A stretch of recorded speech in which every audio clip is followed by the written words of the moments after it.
sector and building a social inclusion agenda within the public sector of Peru. I can devote my time 1/3 to do research, 1/3 to provide advising services and consultancy work, and 1/3 to work with social organizations, to do mentoring, to really work with civil society, with private firms, and with public sector offices to really improve social conditions, to increase opportunities for all, and to build a better country, better opportunities, better chances of success for everybody. I spend a lot of time doing mentoring for professional women and for younger women organizations to ensure that every woman in this country can pursue their dreams, can do whatever they want with all the opportunities and all the efforts. Welcome to the Catalyst of Change Women Leaders in Science seminar series. There is interpretation available in Spanish, French, and Hindi. To access interpretation, you choose the language of your preference by clicking the translation button at the base of your Zoom screen. This seminar will be recorded and made available on the CIMMYT webcast.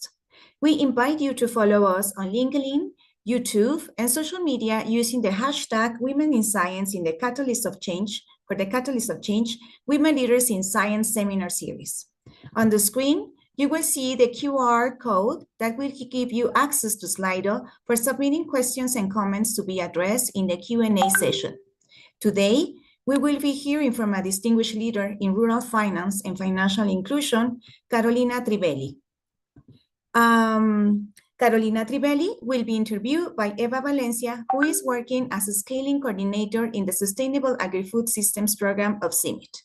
Now, I would like to welcome Bram Govaerts, Director General of CIMMYT, to officially open the event and welcome our distinguished speaker, Carolina Trivelli.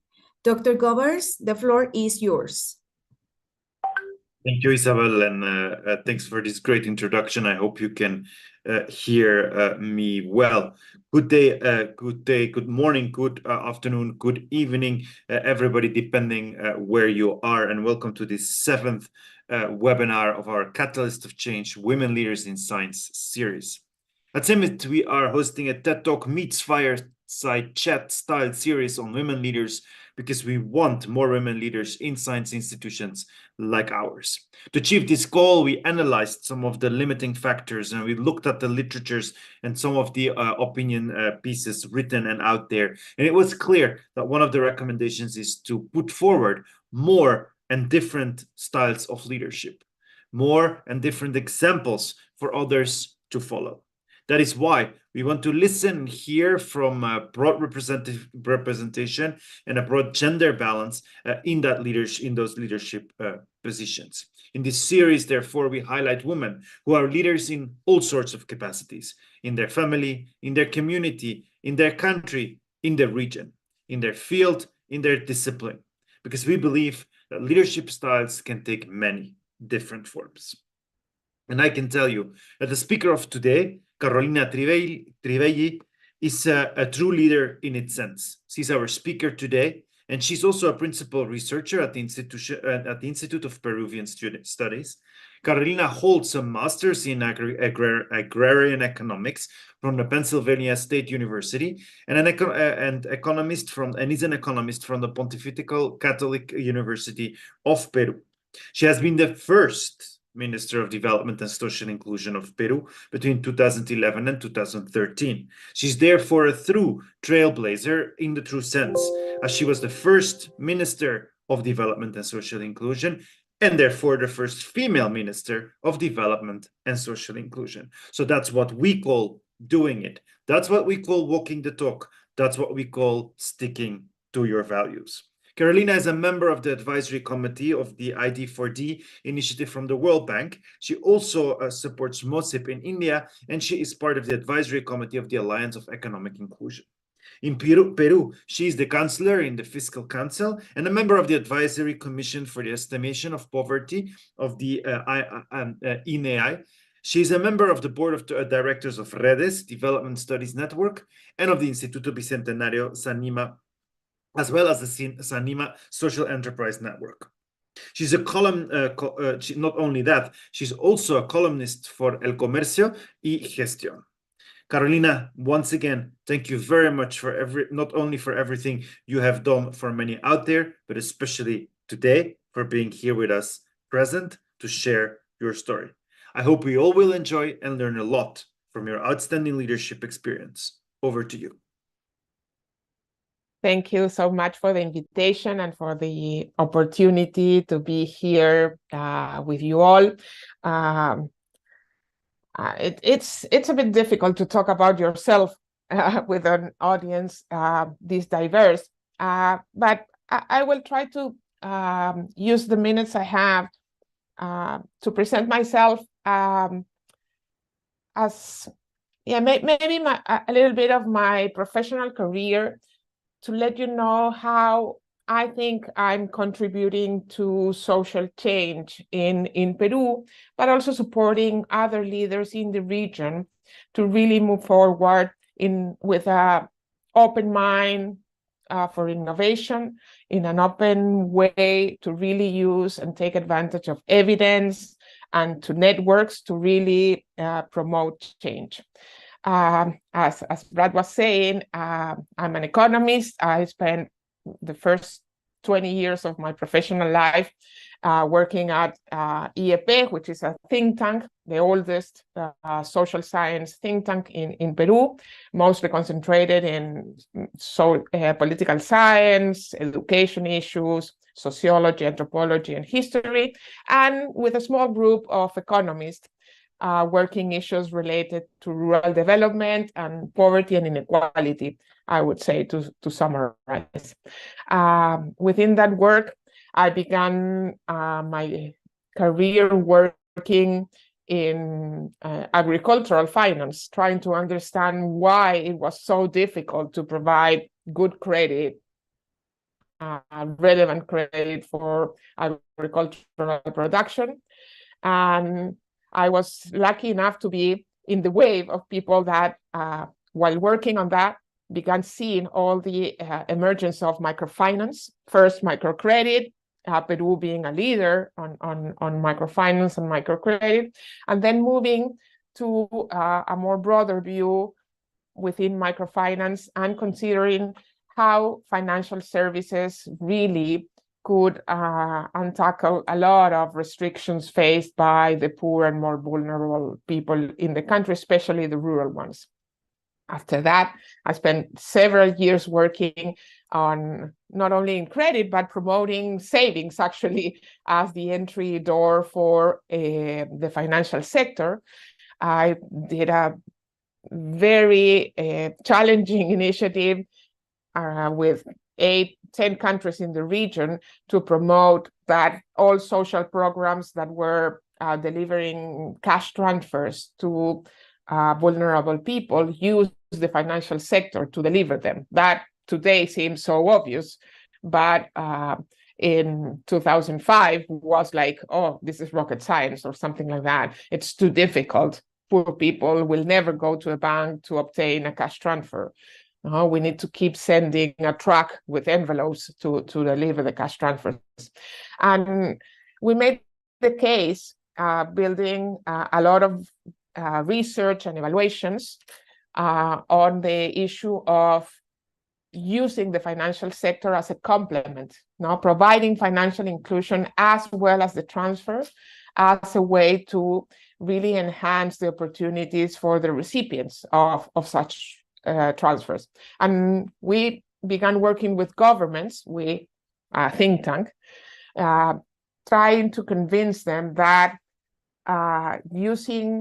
adding financial inclusion to the cash transfer programs that were already in place, Progresa at the time, Familias en Acción in Colombia, Bolsa Familia in Brazil, that adding this component of financial inclusion would help, for sure, the recipients, giving them new tools to face shocks, to use better the transfers, to take better economic decisions.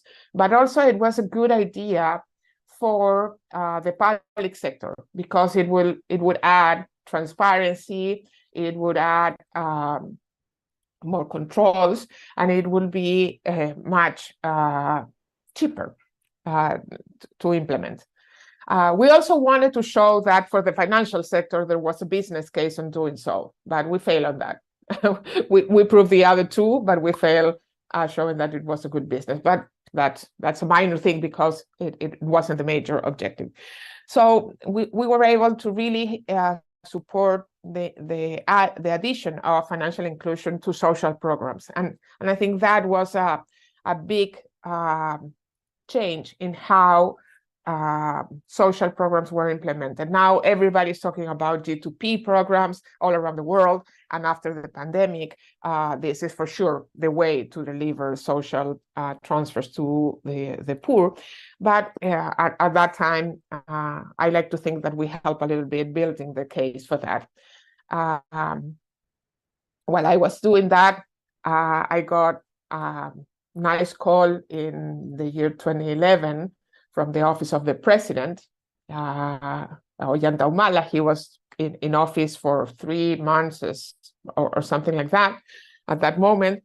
And they invited me to talk to the president because he was looking for someone to build the new sector he was creating. It was a campaign promise to build the Ministry of Development and Social Inclusion.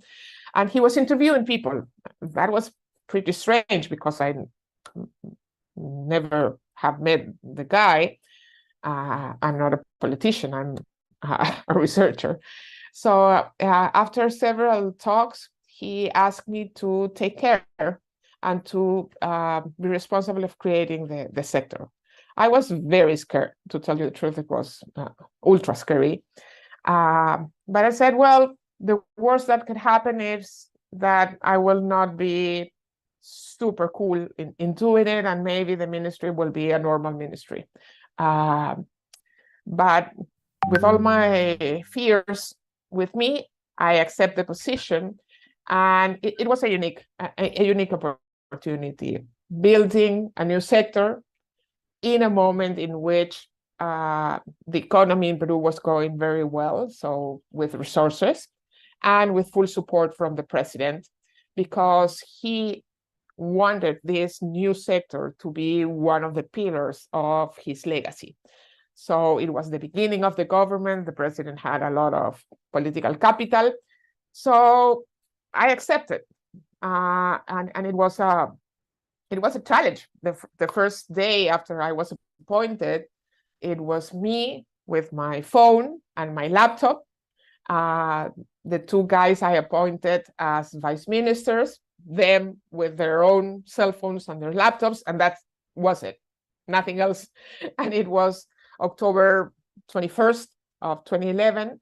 And then we got the information that we need to have the ministry running by January the 2nd, because our fiscal year begins in January. And in order to receive funds from the Ministry of Economic and Finance and to be able to receive the social programs that were being transferred to this new sector, everything needs to be in place. All the documentation, offices, computers, people sitting there. So it was a rush against time. We did it. We didn't have much sleep during that ending of that year, but the ministry actually began working in January of 2012. I'm telling you this story because I think one of the things that I learned in that position is that everything is the team. You need to have a team. You don't need a big team. You need the team you can build and you can work with. And the only way to finish that task on time was having a very good team working all together and everybody working at the same pace. And for that, if you are the head of that team, you need to be there. You need to be there all the time with every single person involved in that job, because if not, it's impossible to ask for that tremendous effort from the people you're working with. That small team, those 30, 40 people that we got together to build that sector, we're still very close friends. We get together once a year, now 10 years after, 12 years after, just to ensure that the ties we built on those 2 months were so strong and were the basis of that really gave us all the energy and the force to really build the sector. So we began running this ministry, and it was the first challenge we had was, well, we need to explain to people why we need a new sector, why a social ministry like this coordinating will make a difference. And that confront myself with the issue that it's not that you need only to do things, you need to communicate them. And that became, well, I was the face of the ministry, so I have to be very communicative. But that's something I really had to learn at that moment, but I think it was key. 2 years after, when I left the sector, I left the position when I achieved what I commit to. The ministry was running, all the programs were under evaluation, were redesigned, we're operating, we're transparent, we have a set of indicators of progress that everybody could see, and the strategy for the next 5 years had been approved. So that was May of 2013. So I asked the president to release me because I'm not a politician, I'm not going to do any more there. But in July, he let me go, and it was great. I'm so proud of that job, and I think it was a great challenge. After that, my heart steals with MIDIS, with the Ministry of Development and Social Inclusion, and I'm a full advocate. I had a lot of tough discussions with other ministries of that sector when I thought they were not doing what was needed, but I'm always there for MIDIS. I'm still a resource for that sector, but I'm still using my voice to ensure that MIDIS will keep performing in an efficient, transparent, apolitical way to ensure that the benefits of social assistance really reach who needs it more, and it's done without asking anything from the recipients. We did a lot of innovations. We tried several things. We failed in a lot of them. Very good ideas that didn't work. Public sectors are complicated. Not everything is possible to be done.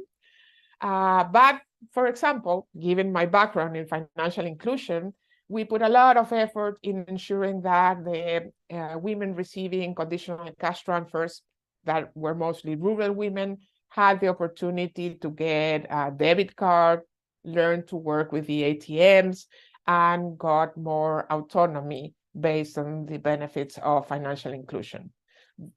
My main happiness was when the pandemic times came, those women were the ones that could receive the state support quicker than anybody else in the country. They live in the more extreme places in the country, but they were the first ones to receive in their accounts money from the government, and they were able to walk to the ATM without reaching anybody else, with no social contact, get their money and be better off than other citizens. So that is a big takeaway, that when you do things that are really good for people, maybe you don't see all the benefits at that time, but in a crisis, you really value those benefits.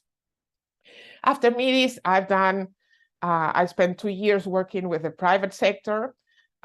building an initiative, a collaborative initiative among 35 competitors. And that was a challenge. That proves that I could talk to very different people and put them in the same table to agree on some stuff. So we built a mobile wallet to help the poor based on private initiative. And I realized that in that experience that, yeah, the private sector is a lot easier to work with because you can do whatever you want. If you have a good idea, you can make it happen with enough resources.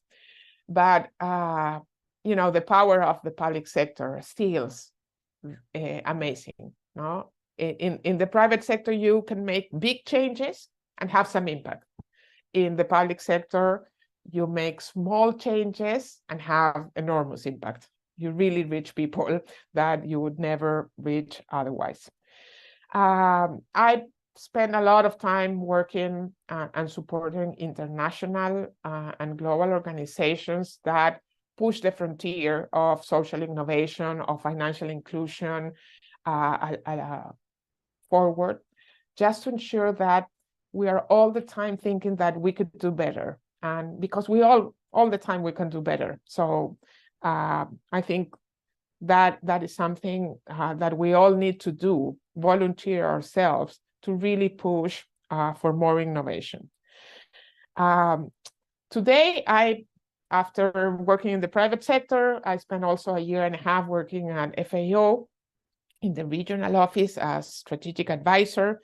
My heart is a rural heart, so I'm all the time prioritizing working with rural people. But what I have built, given my professional career, is I have a voice in this country. So I try to use that voice wisely to really protect some things, ongoing stuff, like social programs and transparency and stuff like that, but also to have that voice be useful for specific causes that are really close to my heart. For sure, women empowerment and women's economic autonomy is one of the things that I believe I should spend a lot of my time supporting that. I think that sometimes we think that if we just do a little bit mentoring for another woman, that's good enough. I think that's very important, but I think every woman that has had a leadership position has the obligation to ensure that you are all the time talking to other women, empowering them, inspiring them to keep going.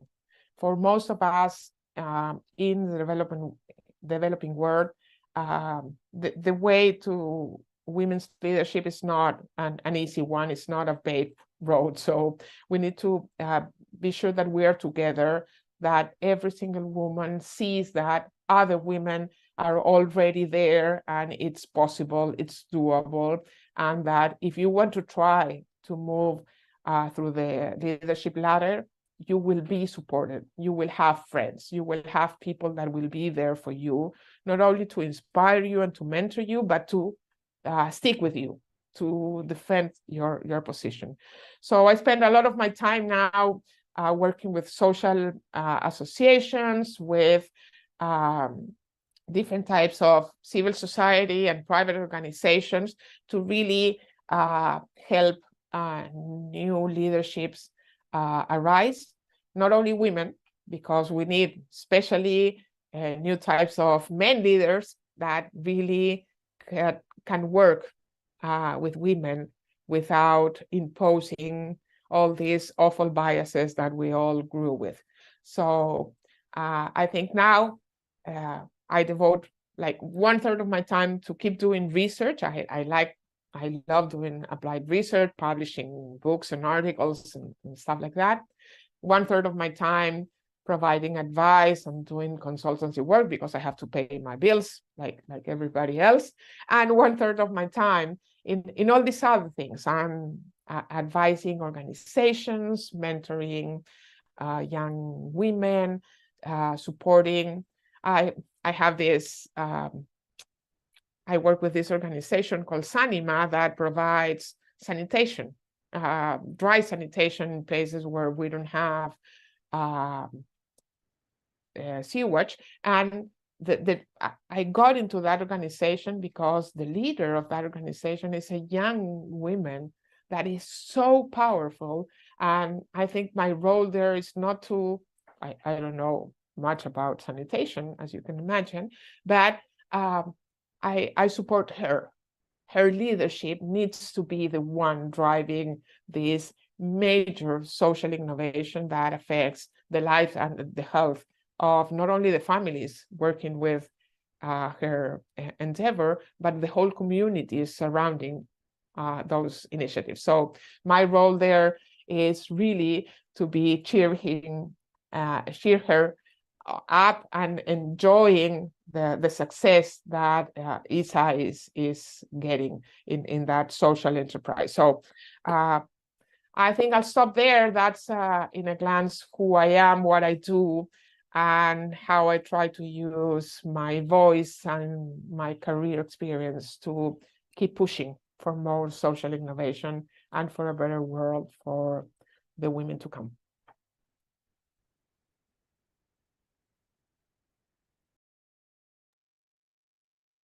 Thank you very much, Carolina. It's very motivating to hear how you have developed your career and all the different types of work that you have done from the international to local level and in the different sectors, no academic, but also private sector, also government. As part of the Catalysts of Change webinar, I must say, I'm a woman in science and I am a member of the Women in Crop Science group. And I wanted to interview you because of several of us are now struggling with these questions of how we can contribute better for sustainability transitions that can guarantee human rights for all to leave no one behind while not surpassing also the environmental planetary boundaries. And thus, I would like to share some questions that I know it's not only mine, but several of us that are also in these, with these goals, professional goals in mind, in order to know more from your experience of how to be a catalyst of change, not only as a woman, but as a senior scientist, a politician, and also an international leader in these topics of social inclusion. So I thought many things first when you were telling us your story. I didn't know which question first to start with, but I think the one that is also most relevant also because of the background is, how do you think that is the first starting point to create awareness and action about social inclusion? Thinking of your work as the first minister in Peru, but also your work that you have done at the international level, at the local level, and with different sectors. Well, I would say that my approach is pretty simple, I would say. And the way to really understand what is the value of what you do is when you really talk to the people you are working with and you understand why your work could be a way of changing some situations. I think we usually, when we are in an office sitting there and we are asked to design something, we got great ideas. We have read a lot of papers. We had a lot of good advice from experts. But then for at least one moment, you have to stop and go and talk to people and put yourself in the shoes of the people you are trying to help. Because we usually take for granted that people face the same restrictions you face. And that's not true. You really need to understand how the context, how the circumstances faced by different groups are affecting their decisions, their dreams, their opportunities. Because if you don't get that, you will never be able to really use all that knowledge, all that expert advice to put it at the service of the people. I work a lot in financial inclusion, and I've been working with a huge microfinance bank, and they were very worried because they had a very good, nice credit program for women, in the cities in Peru. And they said, well, but women are not very ambitious. They don't want more credit. They are good payers, but we offer more credit and they don't want them. What's going on? What we are doing wrong? Well, they were not doing anything wrong, except they didn't understand what was the main objective of the credit women want. A lot of the women they work with are around 40 or 50 years old, and all their kids are gone out of school, and they don't want to work more. They just want to keep their income stream, but they want to have time to go back to their homes, to take care of grandsons and daughters. They want a different type of life. They don't want to keep growing their business. They don't want to hire tons of people. They don't want to increase their profits. That's something that was very difficult to process for a bank. But you only get that insight when you go and talk to the people, you get involved with them, you laugh with them, you talk about stories and dreams and initiatives, and then all that knowledge, all that expert advice comes in place to really provide solutions for them. Usually we think that the problem is that, yeah, for women it's more difficult to do this or that, but actually there's a lot of intersectionality, and rural young women face a lot of different barriers than urban boys, or elder people. So you really need to get into the group and understand and talk to them and listen to them, especially listen. We are not very good at listening, and we try to talk too much. So I'll go back to listen to you.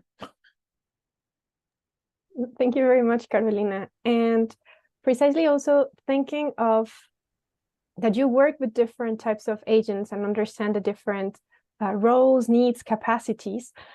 Something that also I think it's very impressive of your CV is that you have worked in the different roles. And also, for example, us in CIMMYT, we work as an international organization at the local levels, but we also want to work with different partners.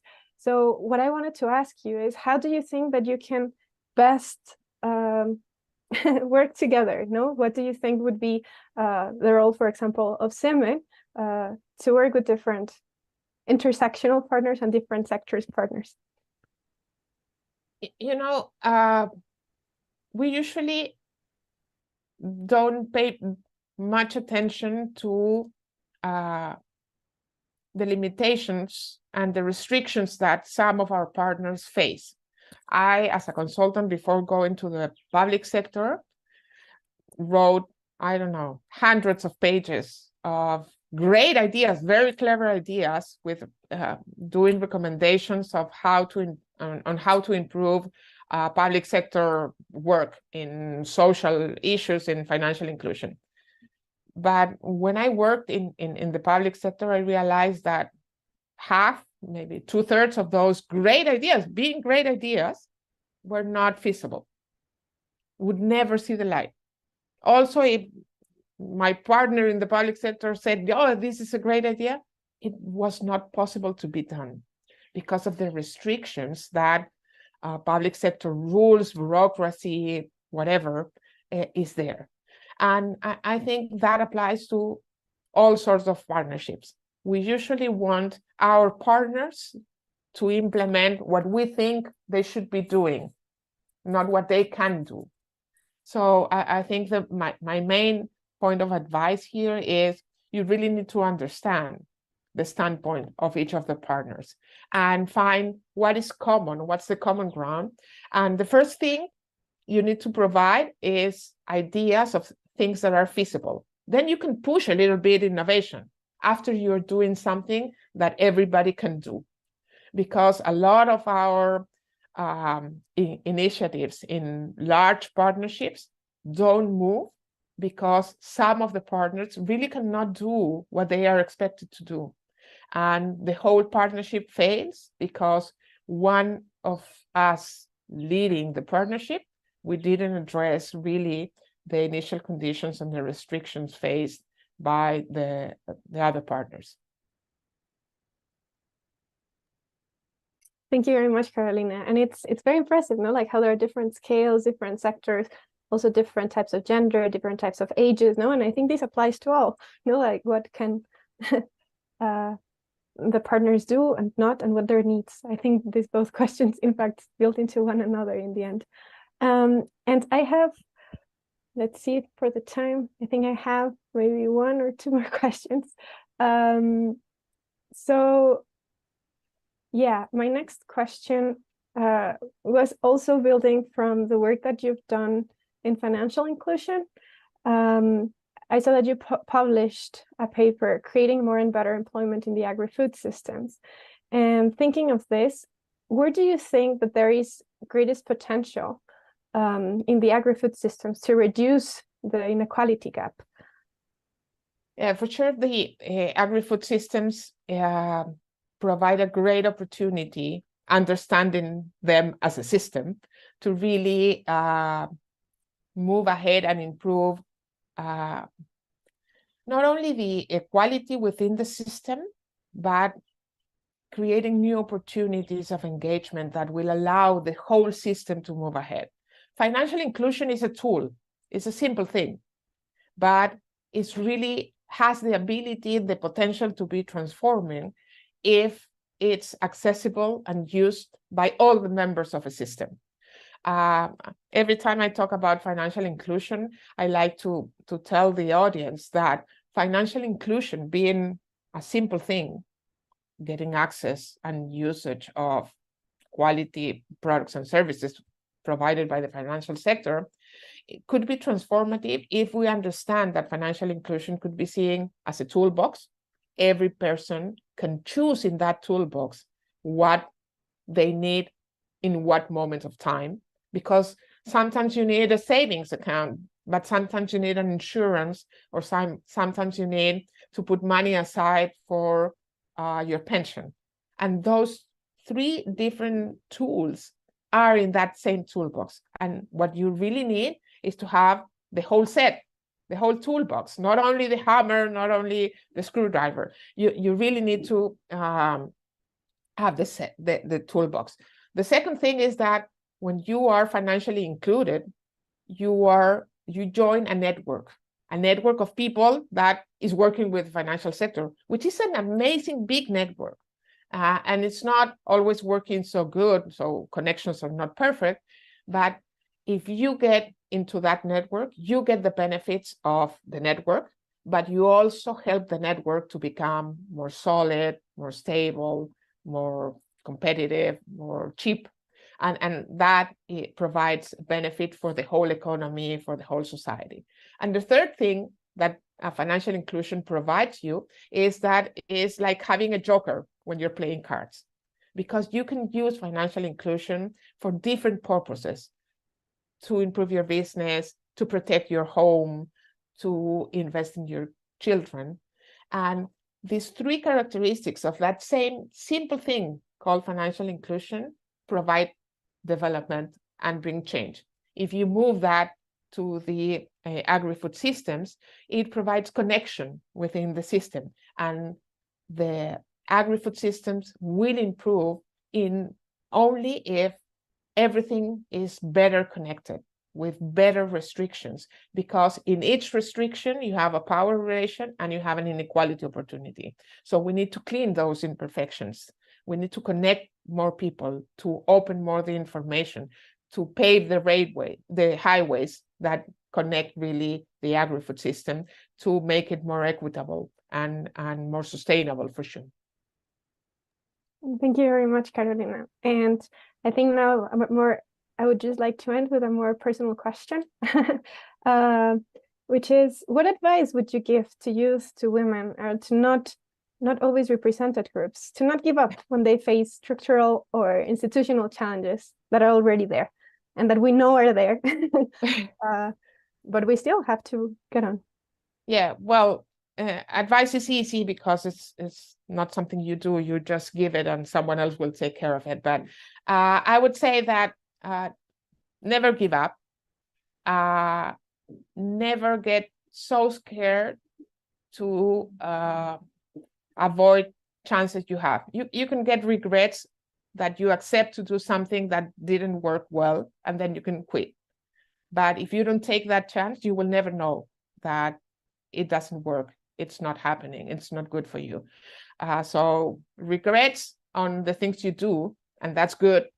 But don't avoid new opportunities. And recently, I heard in a podcast the best sentence, and now is my favorite sentence, and is that you are always able to say no, and no is a complete sentence.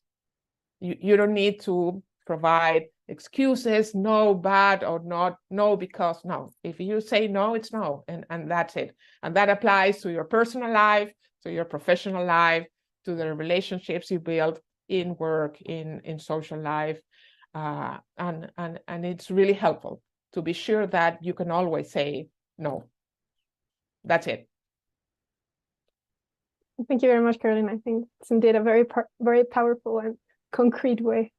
And well, thank you for your answers. I know that now Isabel will follow up with the questions for the others, but very nice to meet you, and looking forward to know more. My pleasure, Eva. Thank you. Thank you for the questions, and keep going.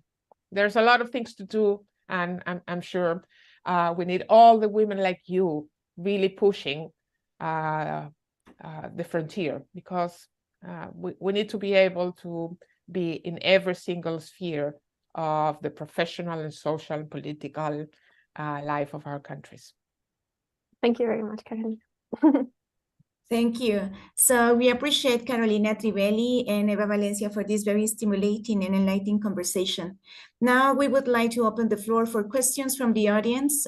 We invite you to raise your hand, to turn on your camera and unmute yourself if you would like to ask a question or comment, or you can submit it via Slido, or you can submit it also, write it in the chat box or in the opinion box that we have also available in the Zoom tool.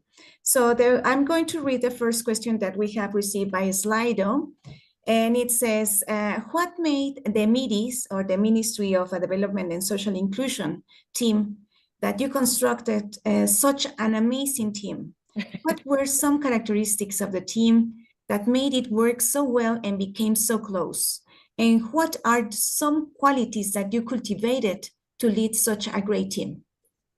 Actually, I think that team got the amazing opportunity to begin being built. The first day it was me. The second day was me and the two vice ministers. The third day was me, the two vice ministers, and 5 more people, and so on.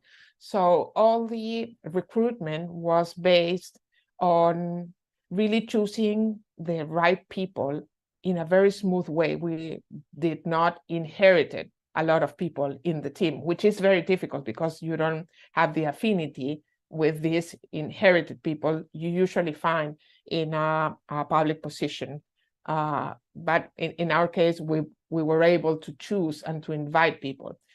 The second thing that was key in building that team is that, given that this was a new endeavor, we built this story that we need to ensure that we are building something that is very high quality, in terms that we will be having impact, we will be providing evidence of the impact, and we will be doing things that we know for sure will have good impact in the people we are serving. And that was like the magic. People that accept to come and work with MIDIS was really convinced that they were building something new. It was great that when MIDIS was created, for the first time, a public office include a formal general direction of evaluation. And we put that at the center of the process of creating the ministry. We will be evaluating everything. And if we are not having an impact, we will close, or we will recreate that intervention, because we cannot spend public money in things that don't really help people. So that there was a narrative within this team that we will be doing something different within the public sector, within the boundaries of the public sector. So that was key. And the other thing that was key is an awful thing to say, is that we spent too many hours working together. We didn't have an office. So at first, we spent like the first 10 days of MIDIS working at my former office and my think tank in 2 offices that they lent us. And then we moved to a public building, and they gave us 3 offices. And we were packed, and we were there all day long and most part of the night, working together and finishing things all together. That is only possible at the beginning when you're 30, 40 people, not more, and that when you are packed in 3 offices. So that created a very solid initial team. And I think that was the key of the success of that new ministry. Some of that stuff remains, some not, because the people left, but some of the institutional feeling about MIDIS, I think, is still in the spirit of the sector. Thank you so much for this very interesting experience. There is another question in our Zoom. It says, how to make a good team, and you have already described some of the characteristics of a good team. And what qualities does a leader have? What do you think about? I think a leader has to be human to begin with. So you have to be highly professional, highly trained. You have to really have the ability, the knowledge to lead, but also you have to be a team member, and you have to have a simple talk during lunchtime about your family, about your opinions, about the movies you like, and ensure every team member that you are part of the team. You are not the leader. You are a team member that has the leadership of that team because of certain circumstances. But you are with the team. You are not on top of the team. And I think that makes a huge difference. I think that when the first anniversary of MIDIS we did a major event to show a year of this new sector and what we had accomplished. And we had a big event, but it's a political issue for sure, talking about a ministry. A group that didn't like my style a lot in the press came to the press conference, and the first question they asked me is, well, I think you need to be called to the Congress because we have learned that the 5 general directors of the 5 major social assistance programs run by the sector are highly paid. They receive the maximum possibly payment salary within the public sector. They receive more money than you. And that is very tricky, and they are very young. And the guys, these 5 general directors of the social programs were very scared with this question. And I said, well, this is obviously the right thing to do. They deliver the services to the citizens they work with.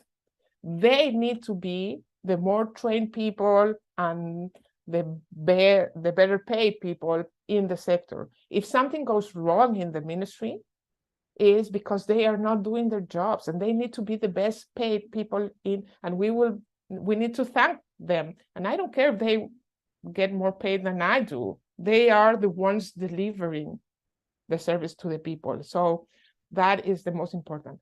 That statement was the more important support they think I gave them, because they were protected by the leader. And that's the other thing you need to ask for a leader, to be all the time protecting the team.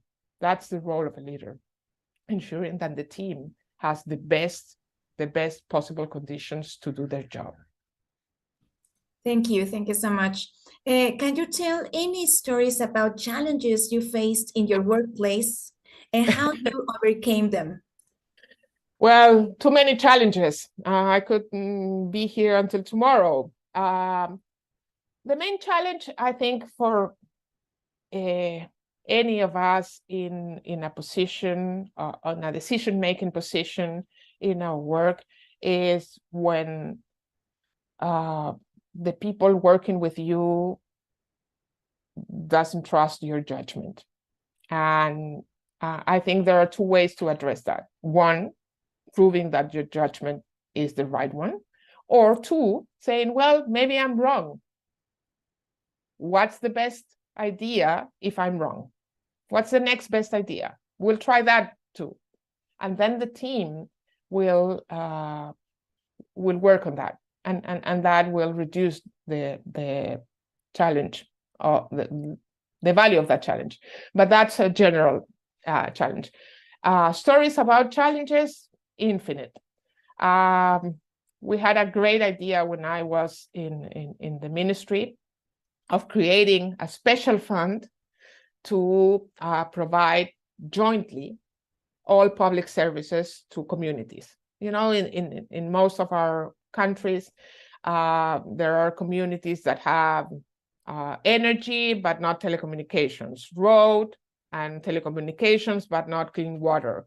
So we said, well, let's create a fund, put together a pot of money, and complete the service package, the basic service package, to ensure that every community has the same entry point. It was a great idea. The Ministry of Economics bought it. The president bought it. We got a lot of money in this, and it didn't work. And it was so frustrating. And it didn't work because we underestimate the power of bureaucracy. And we got these great agreements and these great rules for the top leaders of each of the sectors to be involved, but we never understood how difficult it was for the person doing budgeting and planning in the Ministry of Transport to coordinate with the planning and budgeting guy from the Ministry of Housing and Water Provision. And because that lack of understanding, that great idea, I'm still thinking it's a very good idea, didn't work. And I think that was a major challenge to overcome that situation and to recognize that great ideas do not work all the time. You need to keep working on them to ensure that they could come through. So that could be it was a major challenge, actually, to be able to say that it was a great idea, but it didn't work. Yeah. As a woman, an academic, a minister, a leader, you are expected to be above reproach. You have to lead by example. How have you dealt with that expectation, with that pressure? With a lot of pressure. I hate it. I hate when people ask you silly stuff like, oh, you do this all the time. You never do lazy things. And I say, yeah, of course I do. I like to spend a day reading a novel. I love that. And it's normal. Or I make mistakes, a lot of mistakes. I think, again, we need to ensure that when we talk about leadership, we talk about human leaders, people that some days is tired. Some days you don't want to do things. And some days you have great ideas, and some days you don't have any idea. And some days you don't have the energy to pursue whatever is there. And that's okay. We are people, we are humans. And so I think we need to normalize more that being a leader is something that anybody could do at some point in some topic, issue, activity, and it's normal. We need to normalize success, and we need to normalize leadership, because everybody is leader on something, at home, in the street, in your neighborhood, in your work, and when we need to make it a more normal stuff. One thing that is very important is to ensure that we democratize success. You know, if you have a prominent position and you are seen as a successful person, well, you need to show that you are a normal person. And that it doesn't change when you are a leader or when you are successful.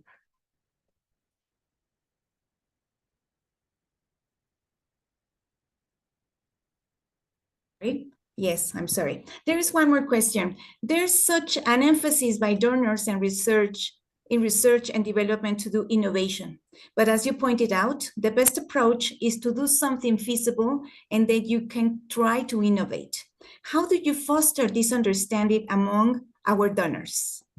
Very difficult, because everybody wants the silver bullet, and that you bring in a new way of doing things that is cheaper, is effective, is shorter in time, it's easier. And, you know, I think the better innovations are the ones that are in the margin, those small innovations that really make things work better. And because when you see a collection of innovations, then you have the innovations. It's very difficult to especially work with donors, because donors want a lot of, I don't know how to say it in English, fuegos artificiales, all the flashes, and instead of the real stuff. I think seeking for the silver bullet that will solve everything in short term with little money and with no effort is really silly. And we need to laugh a lot about that idea, because it's completely unrealistic. I think innovation is something you do every single day in small things. And sometimes you get a great innovation, a huge one, and you get it. But the more common and probably the more sustainable and important innovations are the small innovations that allow you to do more with the same resources, or allow to reach more with the same previous ideas that you had. So yeah, we need to be very careful about how we say, what we talk about innovation. And I think we need to create more evidence on the huge impact of small innovations, and of innovations that are relevant only to a specific group of problems, people, context, circumstances. Because, you know, those general innovations that help everybody, any place, in every circumstances, are really tricky, very difficult to find. Yeah, thank you so much, Carolina, for your great talk. We are glad you share with us your professional and personal growth experience. Now, I would like to invite Brian Goberts, Director General of CIMMYT, to officially close the event. Dr. Goberts, over to you. Before going to Dr. Goberts, I would like to answer, there's a question in the chat about what the podcast I was listening to about no is a complete sentence. Actually, it's a very nice podcast that is called Wiser Than Me, run by a great character, Julia Dreyfus, and she interviews older women. And this quote comes from an interview she does with Jane Fonda. And she says, no is a complete sentence. That's something she learned in her third act after reaching 60 years old. So I invite you to listen. That podcast is great. It's really fantastic, really funny also.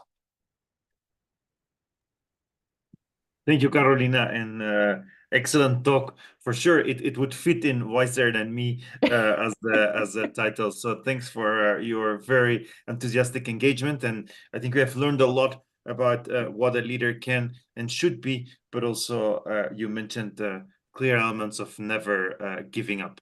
With that, I wish to once again thank you for not only your being with us here today, but especially for your leadership and for your example. And I'm sure it will have inspired today several on this transmission, on this seminar.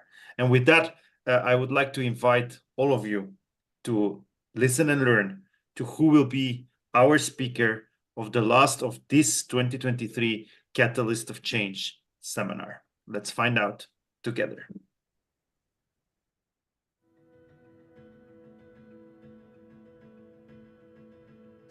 Actually, I think this is a very important moment in all of our histories. We stand, in my view, at a crossroads. We stand at a time that many things are changing around us.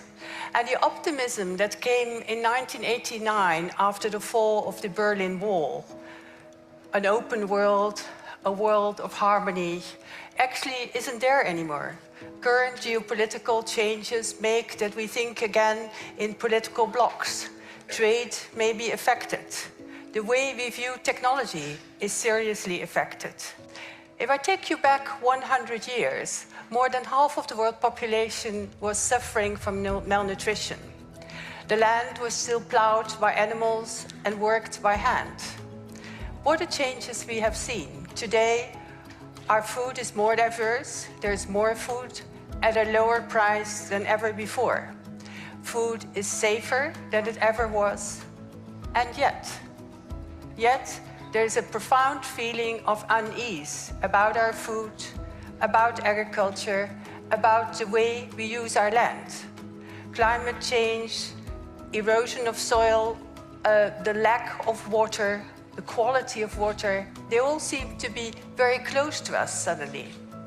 But there is no solution for the future of agriculture and food without looking again at what science can offer. But here's the difference. In the past, we didn't really think about some of the impacts of scientific developments. We didn't really know what the unintended side effects would be. Think of all the chemicals that were used. Nobody knew really what their effects on the long term on aquatic ecosystems would have been.